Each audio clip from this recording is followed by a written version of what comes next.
My name is Michael Wisniewski. I work on audio and sound development at Audi's sound department and focus mainly on DSP and algorithmics. I've been at Audi for 12 years. We perform sound tuning. We investigate how components and algorithmics function in the car, and we check and verify a function in the in-car environment in order to ultimately sell it to the customer. You can compare sound tuning to a guitar. Fitting the loudspeakers is actually comparable to the body of the guitar. The rough tuning is comparable to thinking which strings shall I use to define the sound I want to make. Up to the point where the artist is standing on the stage tuning their instrument, we're talking about fine tuning.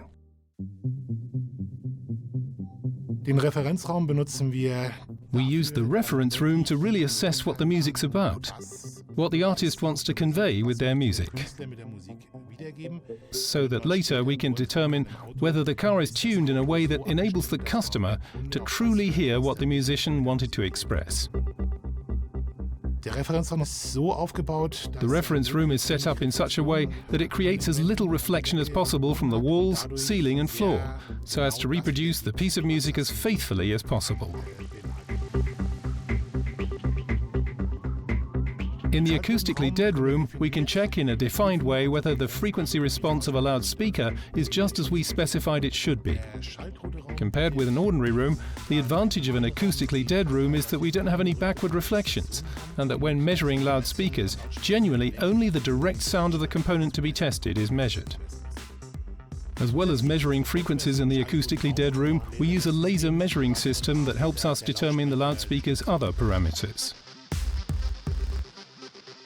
At the desk, we check everything for obvious errors.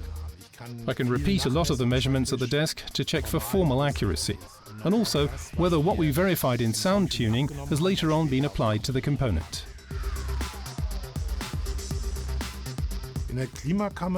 In the climate chamber, we test various components such as loudspeakers, as well as amplifiers at high or extremely low temperatures. The effect of the extreme temperatures on the components, for instance, includes the bead of a loudspeaker becoming hard when cold.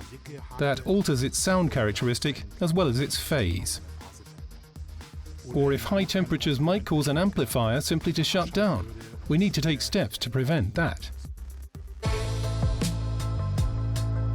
We use the microphone arrays more for technical measurement, because the arrays of 8 microphones offer us a bigger spatial range. For instance, we use them to measure an in-vehicle delay at the various loudspeakers. The dummy head has the advantage that it includes the ears. I can record what someone will hear in practice and listen to that on my headphones. We also use it wherever we want to check speech intelligibility or look at the documentation, the procedure, because we then get reproducible results. We use the Sound Lab to measure everything for which we need a car, for realistic in-car conditions, with the loudspeakers in the right position, so that in the car I can really hear what the artist wanted to express with his music.